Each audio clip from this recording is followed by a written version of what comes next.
Hey, salute everybody. Welcome to the Return of the Knicks podcast. I am Sports Jedi Kev. Hope everyone's doing well. We'll get right into it. The New York Knicks fell last night. They have a season long losing streak currently at two. They fall to the Indiana Pacers 111 to 98 on the road. There's a lot to unpack with this game. You see the good, the bad, and the ugly, like I always say. Let's start with what was a surprising night, in my opinion, was Miles Turner. Miles Turner scored 25 points, hitting a career high 7 out of 10 from 3-point land, and he had 13 rebounds. And Indiana Pacers came up with that 111-98 victory. They led a wire-to-wire against the New York Knicks. They started off 11-0 run right off the gate. Miles Turner hitting threes, shooting the ball, and Indiana just totally just was a buzzsaw. Although the Knicks battled back, battled strong, they didn't give up. This game, listen, this game could have easily been blown out, close to over 20 points. The old New York Knicks with the would have been totally blown out by 25 points or more. The fact that don't go by the score, the 111 to 98. The Knicks kept this game close. They clawed, they fought back. Um, it was just a difficult matchup, in my opinion, currently right now against the New York Knicks. The centers for the Pacers and Sabonis, they really good screen setters. They showed the pick. You saw Karis LeVert driving, being an impact player there for the Pacers, hitting shots. Brogdon as well, just penetrating and hitting shots. And this is what they did against the Knicks. You could tell that what the scouting report is for right now. They're taking away the 3-pointer barrage from the New York Knicks, and they're forcing the Knicks to beat them with the mid range, the long mid range shots. And teams are daring the Knicks. We're gonna let you hit the long mid range shots. You guys got to hit it. And unfortunately, for some reason, they're not hitting that. And of course, that's I think personally, it's a worldwide or league wide situation. The long mid range shots, for some reason, a lot of teams are not hitting it. Either you're a 3-point specialist that can hit the ball, shoot the ball pretty much from the logo or anywhere behind the 3-point arc. But once you get in below the 3-point line in that long range, you've seen a lot of teams, a lot of players not hitting that. The days of a Curry, the father Curry and guys that shot the long range shots back in the good in maybe we could say in the 90s, early 2000s. That art is far from gone.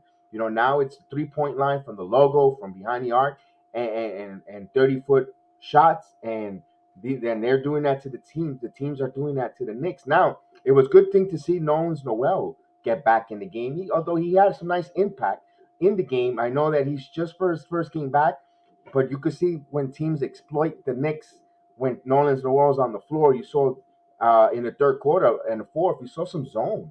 You saw that old friend, the zone, come back against the New York Knicks. Now, usually when you play like that, and Mitchell Robinson, you can't really say that either, Mitchell Robinson, but you kind of play like a 4-on-5. But Mitchell Robinson has been really good. The only difference is they have not that many offensive rebounds. Wasn't much of an impact. Now it's a third game in a row that he hasn't been too much of an impact on the floor. And Tom Thibodeau's type of defense, he allows the weakest shooter or the weakest shooters on the floor to be, if they're going to beat us from three, you can leave them open. We'll live with it. And I think that's what the Knicks did. They live and died, giving up the three. No one expected. If you're telling me that you're allowing a center to shoot 10 3-pointers and you take your chances, no how around the league any centers are going to shoot close to 70%. And I don't know. I don't think you'll shoot 70% centers wise. I think maybe 30. Now that the game has evolved and the stretch five with the centers. Tonight, kudos to Miles Turner. You put the work in over the summer. You keep evolving your game.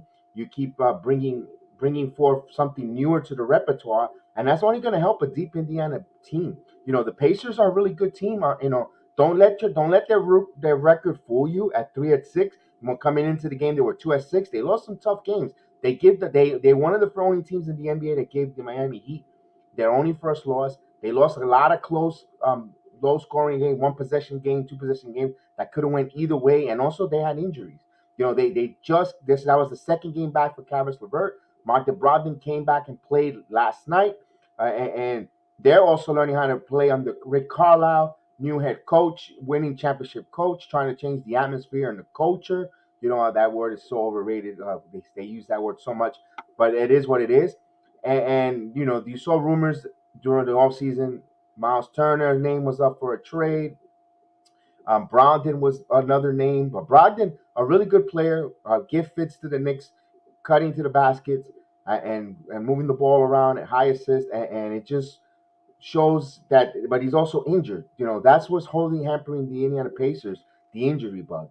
You know, how long can they stay on the court together healthy? And you saw Sabonis. Sabonis always gets up to play a Julius Randle, and they always salivate to play one another. I thought Julius Randle had another subpar game. My opinion, I think he was forcing the action. He should let the game come to him, not him try to force the game. If that makes sense, I think he tried to force a lot of things, too much trying to pass the ball, trying to open guy, you know, and we can't kill him because we say, well, he was too selfish last game, and now he's trying to pass and he wasn't there. No, I'm just saying let the game come to him naturally. You know, he was trying to force things, you know, trying to throw that pass, and teams are starting to play the Knicks smarter. Remember, now there's 8 games. There's a sample size. You know, it's a tenth of the season already. Unfortunately, you know, already could say that a tenth of the NBA season.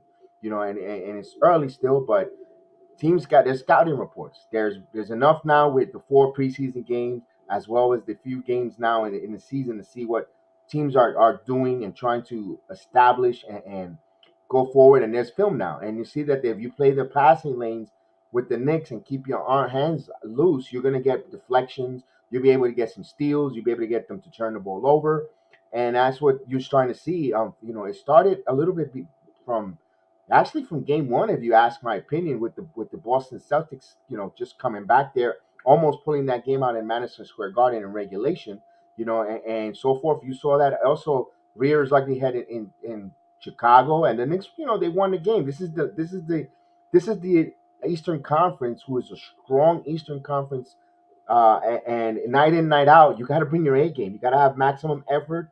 You got to continue to grind and continue to bring your A game, because if not, these teams are really good in the Eastern Conference. You know, some teams you're going to match up great against, some teams you won't. And I think right now the Knicks do not match up well with the Indiana Pacers, in my opinion. I think because the way the guards assist, high assist totals, the way the centers and Sabonis, they could really set a really good screen, and they could, and their players are really good passing the ball. McCullough, what a pain in the neck McCullough is, always hitting a key three. You know, there was a time in the fourth quarter when the Knicks, I think, had cut it down to a single possession, and they found McCullough on the corner, right corner three, and it was it wasn't a pretty looking three either. It was like a jump side shooting 3-pointer, but it went in, and you're like, my God, you know, and every time the Knicks made a run and kept it close to one possession, an opportunity to have those swing plays that I call, or you know, the momentum plays, they just failed to not be able to hit that key shot to even change momentum in the game. You know, and I'm not going to be here. You know, we when we did the watch along, and just to all those that are listening to us for the very first time, in I do the Return of the Knicks watch along and live play by play with the games. I call the games, you know, for those who can't able to have it on cable, or is out of the country, or just wants to hear, you know, a fan call a game from a fan and have, you know, hang out and have a fan experience with a fan and enjoy the game. You know, we have heavy chat interactions, and we do a lot of folks comes in the chat and they ask questions, and they voice their opinions, or their frustrations, or they see the euphoria of excitement. So I do the watch alongs. I've been doing some game one and preseason. We did the summer league as well, and we have some good success. So I want to thank everyone that support all the watch alongs and all the play by plays, and comes nights. Your viewerships does not go unrecognized. Yes, I appreciate it, and I humbly thank each and every one person that took your time. Something that you're never going to get back is time, and I appreciate that you give me that time to come here and bless the program and bless your time listening to us, and allow me, myself, Chef Dan, Gideon, aka G Money, Michael Caputo, Mr. Derek Wilder, Zach from A to Z Media, that all comes on and joins the watch along and joins the program. And hopefully one day you guys will come on, and I give you the string length, and and join the program, and we'll talk it up as Knicks fans from fan to fan and have fun with it. So we invite you there. And just hit the note. If you're on YouTube, hit the notification. Subscribe first and foremost. Hit the notification and follow us. If you're listening to us on all the audio platforms, it's BX Sports Jedi Network. We do the Return of the Knicks podcast, the Ranger Town Republic for Ranger fans, the Bombers Strike Back podcast. That's the New York Yankee centric podcast. We also have the MMA, Sports MMA, Combat Sports Weekly with Chef Dan and Austin. They're going to drop a video soon and a podcast. And they got that big UFC 268 in New York City, Kobe Covington and Usman fight. That's going to be good. Roseanne Amanuda and Zhang. They got a lot of good content here. We try to keep it fresh, keep it um, simple, and just have fun, from a fan to a fan. And we appreciate your support on the program. So we thank you for that. And I appreciate everyone listening. Thank you for all the thumbs up. Thank you for the overwhelming support and love. I really, really want to thank everyone. And I just wanted to take a moment on that. So we'll get back to this Indiana Pacer game. And what I was saying, they had that opportunity to get some points in there. The Knicks, defensively, at times, you saw some glimpse of last year, and the thing what I liked about it was you saw Kemba Walker. I know Kemba Walker draws a lot of charges. He's been doing that for most of his career. And I saw a moment, I think it was the early fourth quarter or the late third. He drew a charge, and I saw them rally around that. Julius Randle, Kemba Walker, high fiving, getting enthusiastic with it. I like that. I like to see that because that reminds me of last year's gritty team. And I granted, Kemba Walker was not here. Neither was Evan Fournier, but the established reputation of the New York Knicks is established. The culture, the atmosphere of this is Tom Thibodeau. You're going to play defense. You're going to move your body. You're going to move your hands. You're going to move your feet and not whack with your hands. You're going to move and get to the open space. Sacrifice your bodies at times. Try to draw the charge. Try to make it uncomfortable and difficult for opponents and other opponent teams from hitting their shots. And I like what I saw that from the New York Knicks last night. I was very excited with that part of it. You got to take the good. I know there's good, there's bad, and there's ugly, and I wanted to take some good out of that with that aspect, and not just always be. It's not doom and glooming. It was the Indiana Pacers were a tough matchup for the New York Knicks. They skilled set wise. I think the Knicks have a little more talent, but when you put it all together and they played the way they played, it showed last night. They just had an off night. They were off night to a good team, and that's going to happen when you have good teams in the Eastern Conference, night in, night out. Now we continue about that Mouse, the current Levert. What a difference Levert made for them, though. Remember the tank last year Levert was mostly out of the whole season after that trade. He was injured. He had the diagnosis with the cancer scare and with the kidneys and all the other different things that he didn't play. So we didn't really get to see Levert in the Pacers for the first time, and wow, it left me an impression with Indiana. They got something there between him, Duarte, Brogdon, Sabonis, Turner. That's a good team. They have a lot of good talent there. They have a bona fide all-star. If you ask me, in Sabonis, just like Julius Randle, I think those two pair evenly. They match really well. If you look at their stats and the income pack on their team, they're right there, 1A and 1B. You can't go wrong. I know I put that on my. I asked the question last time on the Return to the Knicks podcast. If you were drafting, and you had a draft, and you're picking your team, filling out that power forward spot, and you had your two picks, your turn to pick, and these other two last players available to fill out your roster, Julius Randle or Domantas Sabonis. Well, Knicks fans or NBA fans, who are you picking and why? You have to pick one or the other. You can't defer. You have to, and I think I'm pretty sure it'll be a 50-50 split, or 49-51, if you ask me, because it's really, really close there. But, Julius last year barely beat Sabonis out, in my opinion, to get an all-star berth. I think New York City, playing in New York City helped them overcome that, but Julius deserved it. No ifs, fans, or buts, don't get me wrong. Julius deserved being an all-star last year. This year, right now, he's going a little bit of a funk, and I think the team is a little bit in a funk. I think they need to make the adjustments. I think teams are making that adjustments against them. RJ Barrett, what can you say? Despite he shot 8 of 20 last night, I know the numbers don't look great, but you could see him ascending as the and since the last 4 games is the best player on the court and for both for pretty well. The way he's aggressively attacking the basket. When his chance to hit the threes, he hits the threes. He's also good assist leaders. I'll give you their totals and numbers with that. As a matter of fact, let's do that. Let's find that out right now. Let's see. Now the Knicks, of course, they were led by R.J. Barrett, like we were mentioning. R.J. Barrett, 8 of 20 from the field. He played 34 minutes. He had 23 points. He had 5 rebounds and 3 assists. He had 3 assists. Now, R.J. Barrett, I would love him to get his assist totals higher, which he has in the past, and he's capable of.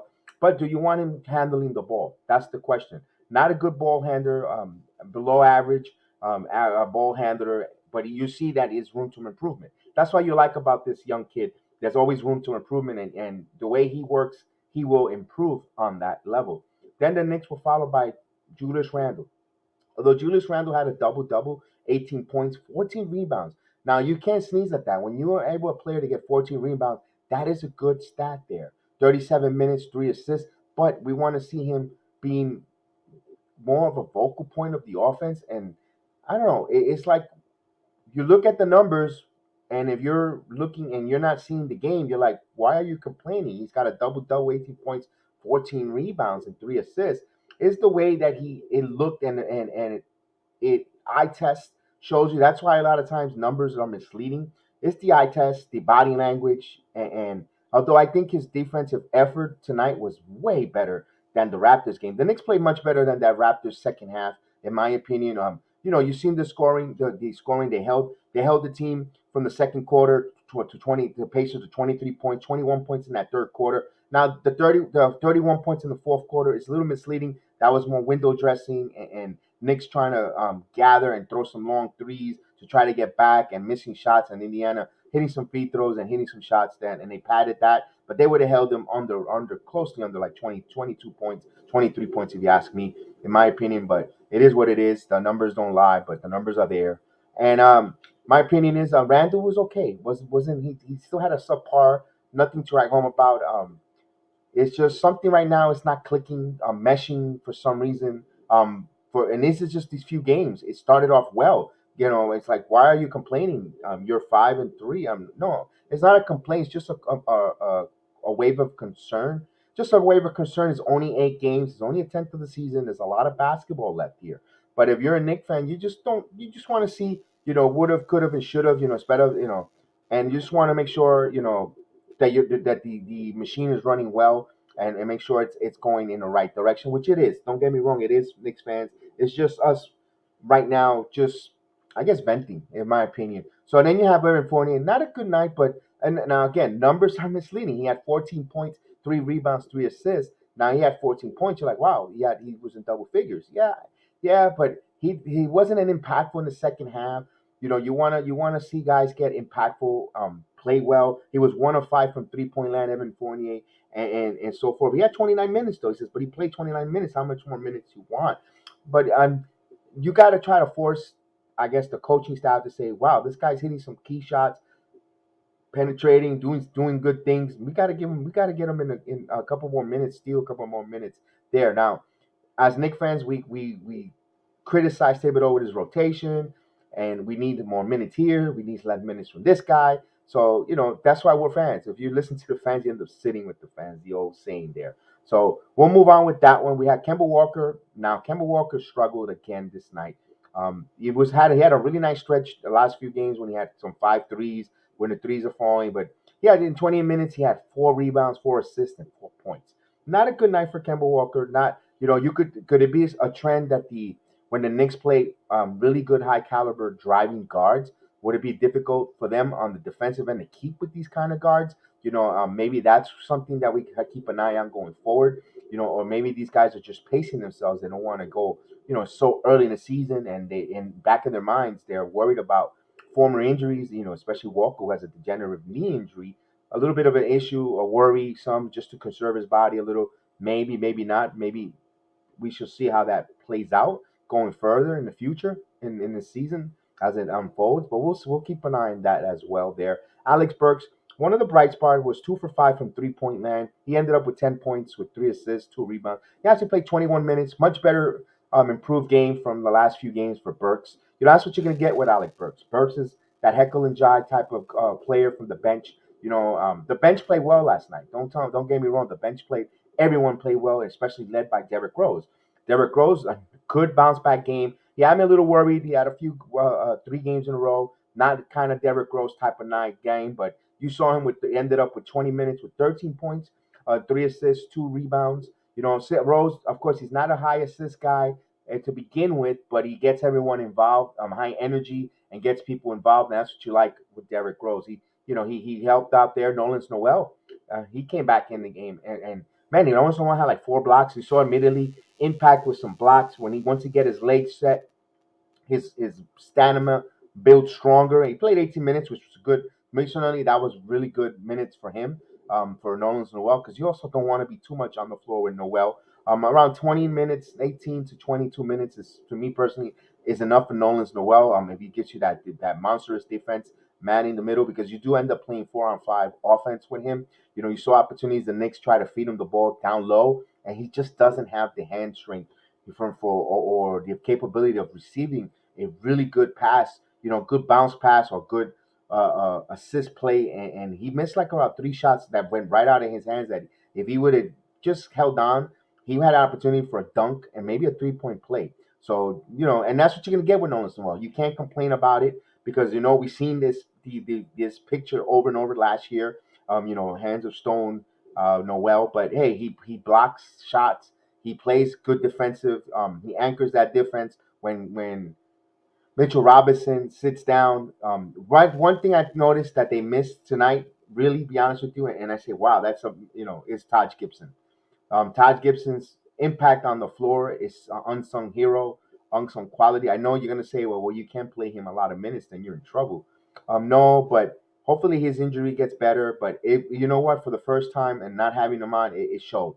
It showed an impact. It showed that they needed him just to, even if he comes out there for 10 minutes on the floor. Now that you have Noel back and Mitchell Robinson, but boy, you really do need Taj Gibson, the way he just sets and the way he plays technique basketball. He's really fundamentally sound on rebounding with his techniques to get that rebound, a catalyst on the defense, swiping at the ball, getting in the lanes, making the passes a little bit uncomfortable. Would the Knicks still win? Will the Knicks might have win the game against the Pacers? Maybe not, but they would. But and it was still a close game, but maybe they would have played with a lead. It would have not been a wire to wire victory for the Pacers. It maybe if Taj Gibson in there, maybe the Knicks cut it, and take actually a 2-point, 3-point lead. You never know. But it would have, could have, should have. But but his impact on the floor was felt, and for the first time, wow, it was a big. It was, we missed it. We missed Taj Gibson. Hopefully, he gets better, and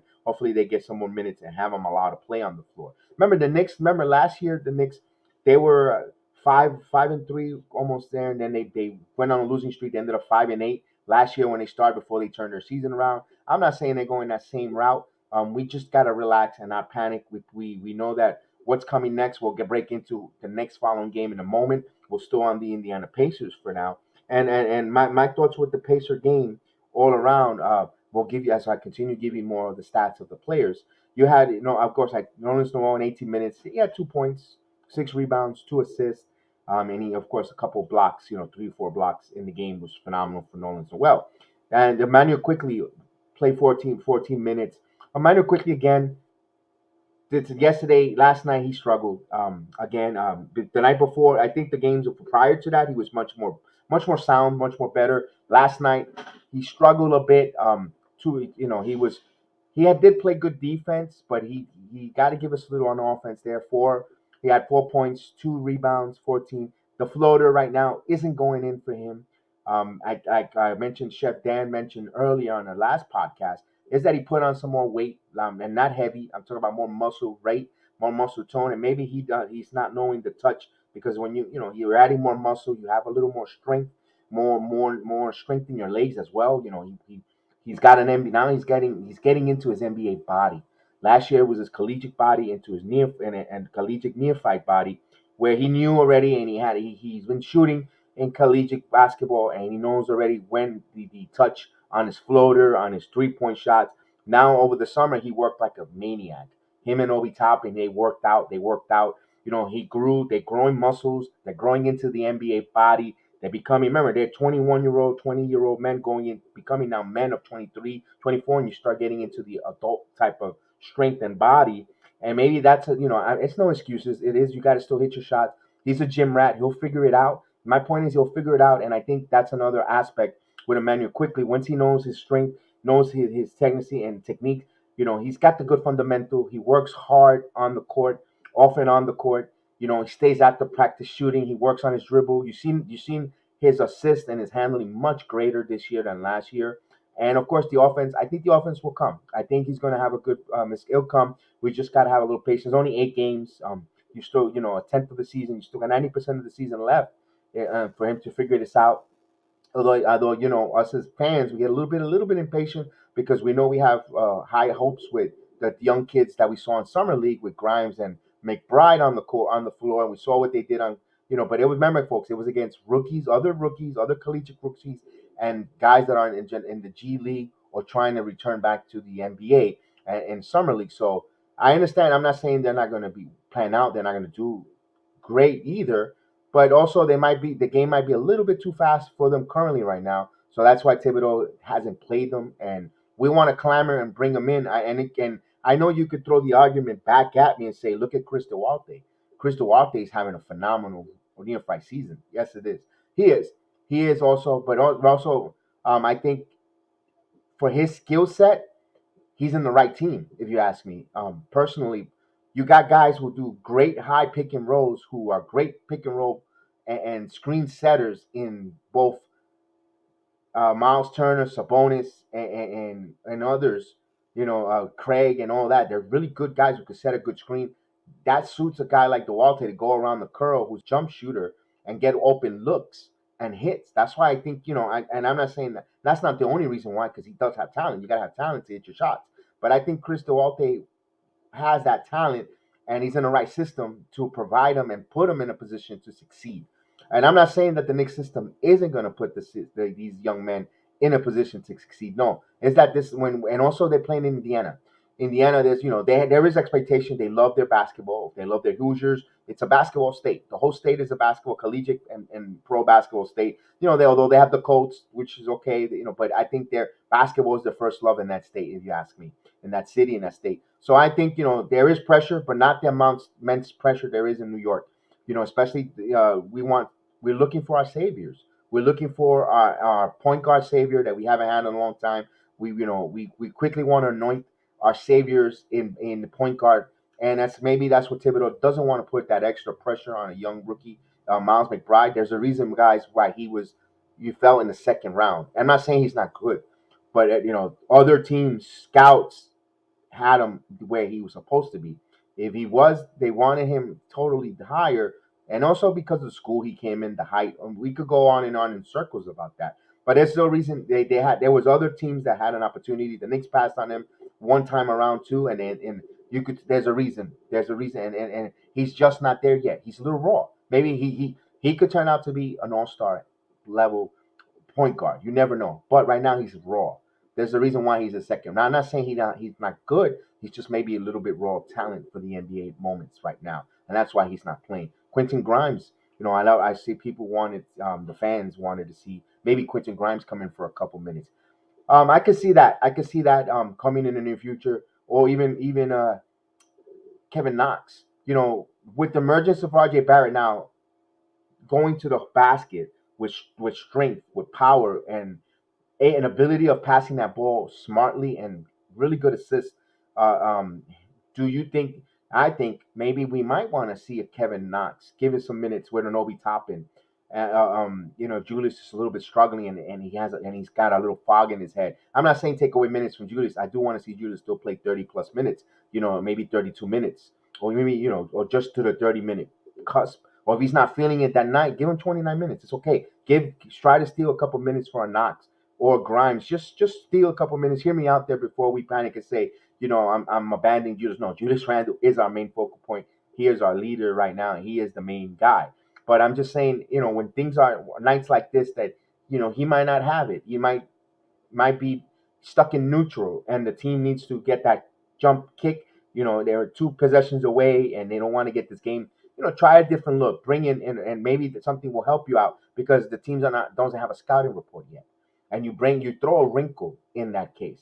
And you bring in maybe and RJ penetrates, and he sees there's a double, could kick out to a Grimes or Knox who could hit the three. The Knicks are living and dying by the three. And also another point with that, I'll get to that in a second. So you open that spacing on the floor with those guys, and now they're hitting threes and becoming intricate part of the offense. Now all that's going to do is going to elevate and help them do the struggling Julius Randle. Now, if they're hitting threes, they're part of the implement of the offense.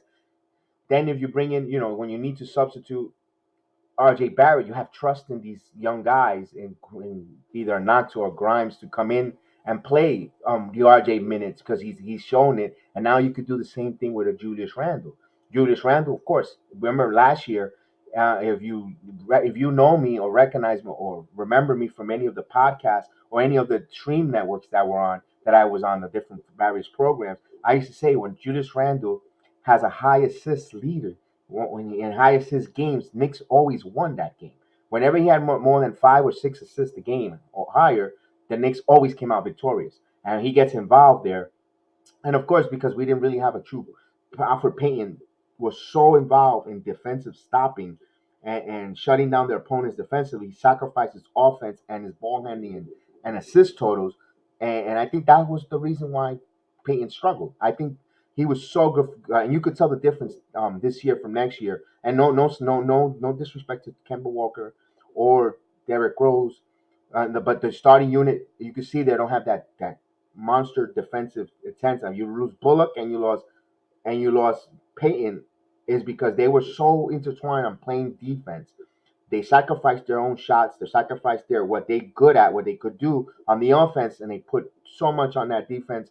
I guess just staying in favor and stay in rotation with Thibodeau and endear himself to the coaching scheme, and it showed. And you can see that a little bit now here this season. Although I still think the Knicks will be back in the defensive, one of the defensive echelons. I think they'll be back up there. We just give it some time. I think they'll, defenses techniques, schematics,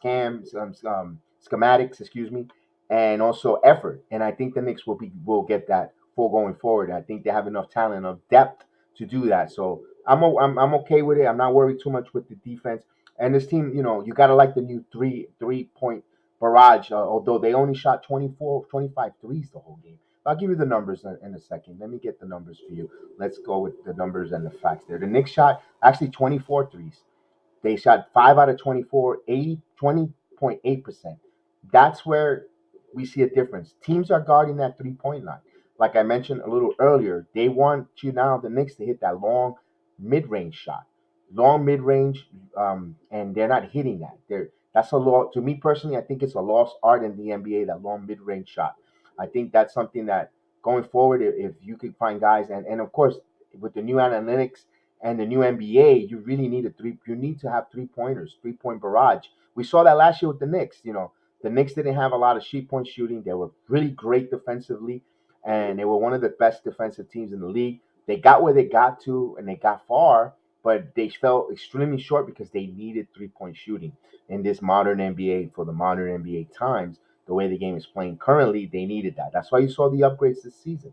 You seen it. You saw all the upgrades in the offseason, and the emphasis of shooting threes because they know that that's what's going to be needed to win. But I think I think when you throws 24 shots, 24 attempts, is also because they're not spacing the ball.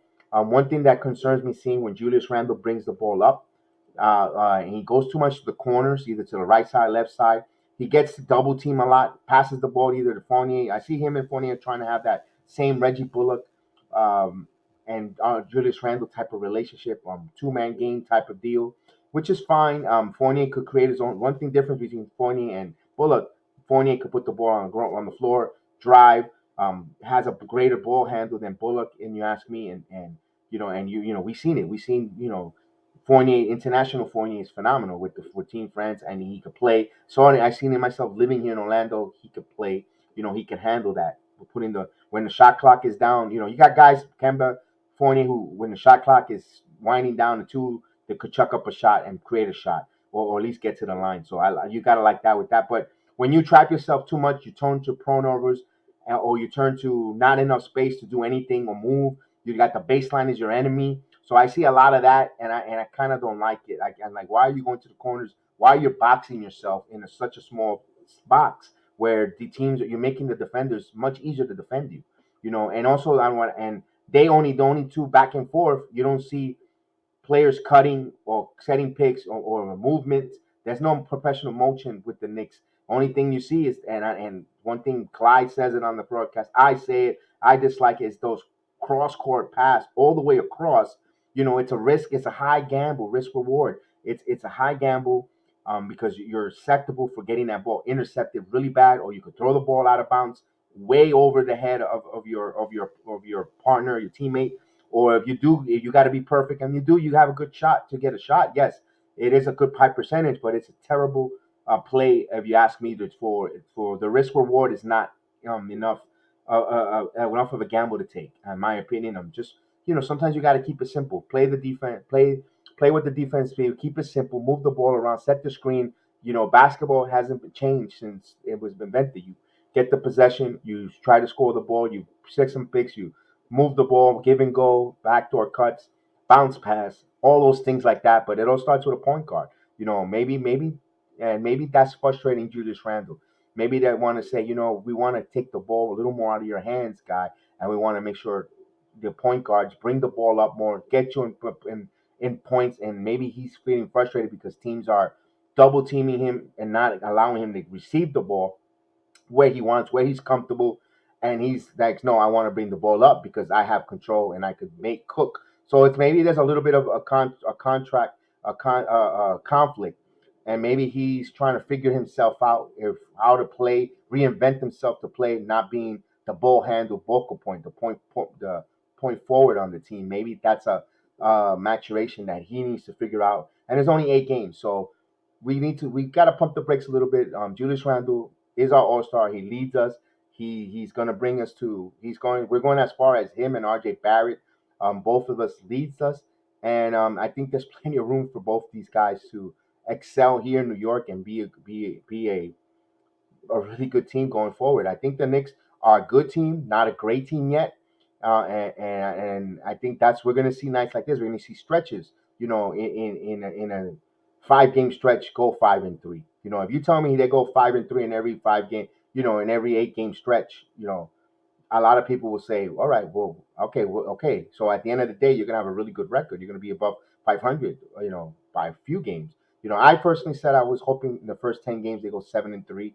Right now, I don't know if they could win out the next few and stay 7-3 to next 2 games. They're possible. We shall see with that. In the first, I said I'll sign up for it in a dotted line. Give me 7-3. You give me 7-3, 70%, or 700 basketball for every 10 games. You're going to be a really really good team. So the East is hard. The East is difficult. But you see the team. What frustrates us as New York Knicks fans, you drop a game into Orlando in your home court, and you had that victory. You led that in that game, and you know that you were a much better talent wise team, and you allow that to slip.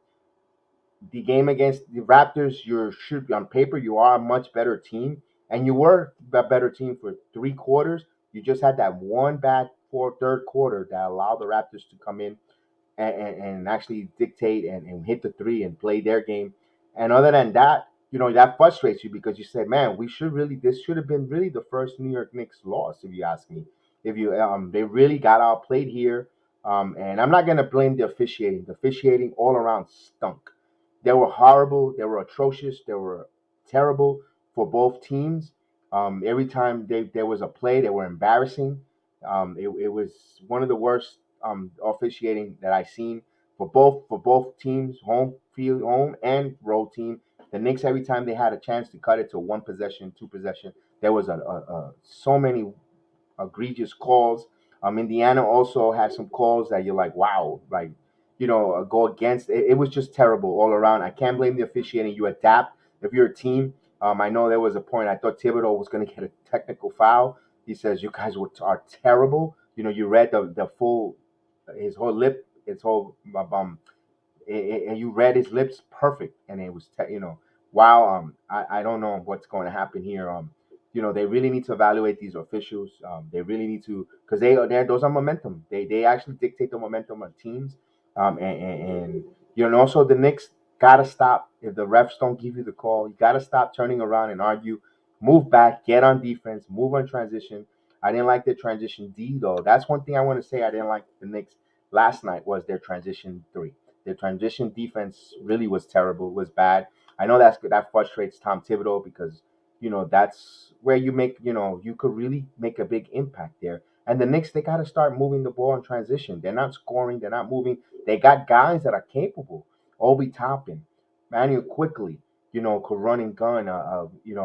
Now that you got Derrick Rose, the second unit, pretty much the second unit. But we'd like to see a little more with the starters. But maybe RJ Barrett, although RJ Barrett is not known for fleet of foot or being feline quickness, and Kemba Walker with the knees and don't want to give 100%. He's kind of pacing himself. So maybe, but the second unit, they got to play a little more quicker and more decisive and push that transition. But the defense, the second unit deep. But remember, you got to get back. You can't sit around. If you don't get a call, sit around and turn around and argue with the ref or plead your case. It's called. They're not gonna change their mind. They're not going to change your mind. You could wait for the timeout and plead your case about it. So try to get the call later down the road, maybe. But other than that, you got to play defense. You got to get back. And just this is just a turn of page. You turn the page here. If you're the New York Knicks, you put this game behind you. You lost to a really good team, Indiana Pacers. Don't let the record fool you. You turn the page. You get to see them again. Learn from this here. When you play an elite team there, you know what you got to do. You got to play the ball smartly, no turnovers. The Knicks had 10 turnovers, last night. They got to keep the turnovers. I thought not bad, but you want to keep the turnovers low. And you know what? Surprisingly, they both had 7 steals. The Knicks had 6 blocks. Indiana had 7, although those came later in the evening in the game when the Knicks were trying to score and Miles Turner started asserting himself there. And then, despite the fact the Knicks outscored the Indiana Pacers in the paint, 54-46. The fact you see the centers, both centers for Indiana Pacers had phenomenal game. Gorga Bisabat had 8 points, and you had of course Miles Turner with 25 points. But even than that, the Knicks still outscored them in the paint, which was refreshing to see there. And the Knicks had 23 assists while Indiana had 23, and while Indiana had 26. So they had they had a pretty okay assist game, if you ask me. There, usually like you said, numbers could be really, really deceiving because even though that the Knicks went to the line, and we talked about the officiating being atrocious, they still had 27 free throw attempts. But they dropped six. They missed six. 77.8%. Would have won the game? I don't know. It might have swung the game different. A single possession game. Maybe the Knicks defensively intensifies a little more, and who knows? You got to hit. Who knows? We never know. That's the would have, could have, should have part of that game. So we moved to turn the page from the Indiana Pacers. We say, you know what? Put that in the back column. That's it. We move over. Now we play the world defending champions. Now the Knicks got to stop this and keep this on a 2-game losing streak. This is what separates your season. You can't get into prolonged losing streaks, and you just got to stop the bleeding. Get back to fundamentals. You play against the defending world champions. Friday night, the Bucks are a 4-4 team right now. They just even their record out at 4-4. They destroyed the Detroit Pistons at 117-89, and that was a road game for them. The Milwaukee's currently on a 3-game home losing streak, so they're going to want to try to break that home losing streak and stop that skid at 3. So they might play a little more desperate tomorrow night because they're 3-game losing streak at home. You're defending champions. The crowd wants to cheer. The crowd wants to serenade you guys. You are the defending champions. So look for them to have try to have a really special game. Although they're on demand, they have a lot of they injury bugs, COVID. hit them as well, but they're still led by their all-star and a former two-time MVP, Giannis Antetokounmpo, with 28 points. He had 28 points, 8 rebounds, 9 assists, almost had a triple-double. He was 2 rebounds shy and assist side from a triple-double. And then you had Pat Covington had 16 points. Where in 25 minutes with 3 rebounds, 2 assists. Next man up. Look at that. Of course, he plays with his brother Giannis. Who had 9 points, an assist, 8 rebounds in 23 minutes. He could be a pin in the neck. He times to have a good game against the Knicks or look forward, team that he played for and relish the game. He wants to just say you made a mistake for not playing me, whatever the case is. And yeah, he last season he played pretty well. George Hill, the veteran point guard, had some minutes there, 22 minutes, 4.7 assists and 5 rebounds. Now with Hill, no Justin Holiday right now. He's injured, but you got George Hill, you got a few others. You kind of like the matchup for the Knicks. George Hill, veteran center. Veteran guard against Kemba, Derrick Rose. Had Justin. That's a matchup that helps the Knicks. Now it's up to the center position with Mitchell Robinson. Playing against Kupo. Can you stop him? You can't contain him, but can you make him uncomfortable, limit his and make his uncomfortableness? Because there is no also Brook Lopez won't be playing either. He's out, with some injuries, and they don't have that ability to stretch the floor. Although you have our old friend Bobby Portis there with 12 points. That's why hopefully Josh Gibson could return and play, go up against bang in there with a savvy guard power forward with Bobby Portis and go in there and give us that mix up there. You had Jordan Noah had 16 points, 3 rebounds, five rebounds, 3 assists. Justin Robinson 11 points, 4 assists, 3 rebounds.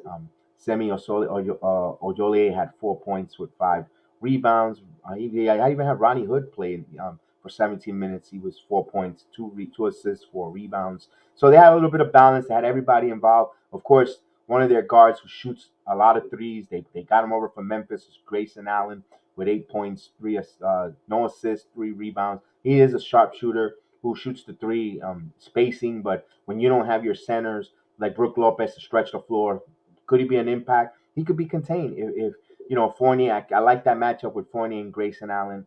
I think Fournier has that advantage in my opinion there, as well as the George Hill if he's starting or Pat Cummings, whoever's starting at guard. I like that also as well. George Hill, Kemba Walker, look for that, and Derrick Rose coming off the bench, to just put pressure. We have the advantage at the point guard position, of course. The forward and the center, between Kumpo, whatever he's going to, if he plays a hybrid center or forward, has that advantage over Randall, in my opinion, nine in, nine out. But I think if their numbers, and I hate to do that, if he scores 20, he scored to cancel. No, if they both are on their A game, then who has a better bench. Now, one struggles of the two, you're going to see the team that's going to be kind of not a lopsided, but you're going to see favor more of the team, of course, who their all star isn't struggling. We shall see tomorrow night. It'll be interesting. You know, the Bucks against the Pistons, they shot 50% from the field, and they shot 45.9 from 3 point. Not having all their 3 pointers, guys, they still shot. They chucked still 37 threes, and they hit 17 of them. So Knicks kind of have to defend the perimeter 3 point line, if you ask me, and totally be there, up to date. I know they're gonna want to at times double onto the Kumpo, and it's just him to make that extra pass and find that open man, and that's going to be there. I think he's a really good passer, a really good distributor of the ball, and hopefully the 3 pointers tomorrow night don't go in for the Bucks against the Knicks. Let's see. They're a good the rebounding team as well, and they had 28 assists on 117. Although it's the Pistons, we know that the Pistons are struggling, but you could see that the Bucks, you could turn them over. They had 15 turnovers last game against a really not so great Detroit team, although you have the number one pick, Kate Cunningham, there, who's a really good ball handler. But if you could turn the Bucks over, and if you're the Knicks, if you turn them over, you need to score. You need to make them pay. It's okay if you get a dunk or layup or get 2 points. It doesn't all have to be 3 pointers, in transition or after over a turnover. Just add points. That's all I want you to do. You get a turnover, have a disparity on the points on the turnover in my battle. If you do that, you have the key to victory. You have an opportunity to win this game. on the road and stop the bleeding at two. You don't want to, because you don't want to have also a look ahead game. You play the Bucks, then you got the Cavaliers on Sunday night, and then that's the trap game. If you ask me, the Cavaliers game, because you have a rematch with the 76ers, and Cleveland hasn't been nothing to sneeze at either. They've come out really good this season. They really have a good balance. Young up core balance, and it's still not there. They're still maturating. They're still, there's gonna still be a little growing pains with them, but really good team that they could be. Would you be surprised if they take another step forward or two steps forward this season? No, because they have good players there. 3 years players in Sexton. They have talent. They have talent that might be put together and might finally gel. Mobley. And you see Jared Allen, a full now full training camp with the team, and good things are happening. They have good talent, good players in different positions, and filling out the roster, becoming a good roster of a team. And maybe that's Cavaliers team not to take lightly. Everyone in the East you can't take lightly, in my opinion. You got to play each and every one with that same intensity and not take it for granted because they could easily at any given night beat you. So we've seen that there. We've seen with that with the and be interesting with that to see how the Knicks, if they could stop this losing streak here at two. And that's what you're going to do. Winning teams, don't have prolonged losing streaks. You keep it a minimum one, two. You get back to the basics, back to the fundamentals. You keep driving what made you successful, and execute your game plan and execute your coaching's game plan, and take care and read mismatch. Listen to your coach in the timeout. Take care of the basketball. Do the right things fundamentally. Block on a on the rebound. Team rebounding and do good things. Good things will come if you put in the good fundamental works. You're gonna get victory. You're gonna have keys to victory, in my opinion. So, me personally, it's gonna be a really good game against the Bucks. I think anything is possible. I'm not gonna give a prediction, although I don't want to, because there's a little bit of concerning situation with the Knicks. Julius, uncomfortable. What something's up with him, and it's just all speculation. It's just me speculating, making hypothetical, thinking that maybe he's a little uncomfortable ever since the Pelicans game, due to the fact that all the love that the Knicks, not fans, but the Knicks, RJ Barrett, and some of the Knicks players and the media over Zion Williamson, and kind of listening to the rumblings and us here. I'm one of the one. I'm not going to sugarcoated. I'm one of them that said it last March. I think Zion Williamson is going to be Julius Randle's replacement, and I'm going to stick with it. I have to stick with it because I cannot be hypocritical and say I love you. I like Julius Randle as my All Star, but I think personally, I think it's going to be Zion Williamson is going to replace Julius Randle. Not if, but when. Um, with time, I think Randle. I think maybe that's bothering him. They kept showing that video everywhere. RJ Barrett just totally, you know, they have a handshake for God's sakes. I know they go back to their college roommates, and they grew up going up through A&U, and they're great friends. And after the game was over, when RJ Barrett had a phenomenal night, he quickly went for the handshake with RJ Barrett. Like they were teammates. Again. Maybe that's made Julius a little uncomfortable. But I don't know. I don't know. It's just me speculating. It's just me speculating and putting it out there, just a different angle, cynical angle. Maybe that Julius is like, maybe that bothered him a little. Like maybe RJ should have came over. You should be having that special assignment on defense and playing together and establishing a winning atmosphere here in this team. And you go out there with your opponent and you have maybe I'm just saying things like that. But remember, Julius is only still 26 years old. He's still a young guy. He's still a young man. I'm not saying he's immature. No, no, don't get me wrong. But they're still growing up there. They're still going through that maturity process at 26. There's still tendencies of young of being young, and saying, man, why didn't RJ come up with a handshake or come up with one with myself? I'm not saying he's jealous. I'm not saying that, but seeing that, then hearing you turn on any media, any content creator, any other, and there's always that talk about Zion. Opportunity Zion could be coming here. and all that. And true and totally disparity note that I do think that Julius Randle is still a good All Star, still our player, but at 2 years from now, as soon as Williamson says he wants out, he's gonna be a Knick. I'm sorry, I hate to say that. It's just a gut feeling. It's just my feeling, my opinion, my thoughts, and my gut feeling. I've been saying this since March.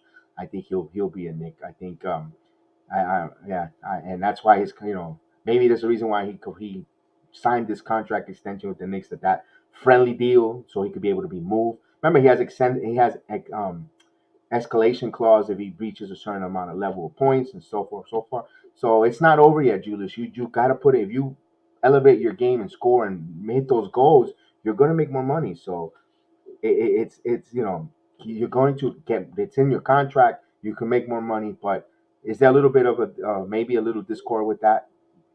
Keep an eye on that. That's all I'm saying. That's just my opinion. Just keep an eye on that. Maybe this I'm talking out of the side of my mouth.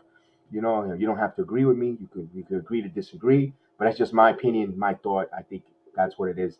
I think that's bothering him along with that. And it's just a little uncomfortable with this. He wants to show you want Zion Williamson. Let me show you what I could do. And I think he's forcing it. He's not, like I mentioned earlier. He's not allowing the game to come to him. He's trying to bring his game to it and forcing it, and let the game come naturally to you, because you got a lot of talent. You're a hard worker. You're a hard worker. You have a great qualities that we enjoy, that we like as a New York City born and raised, and the way you put the hard work, you come to work, you grind, you do, you put your hard hat on and you go to work. We all, as New Yorkers, blue collar workers, we respect that, appreciate that.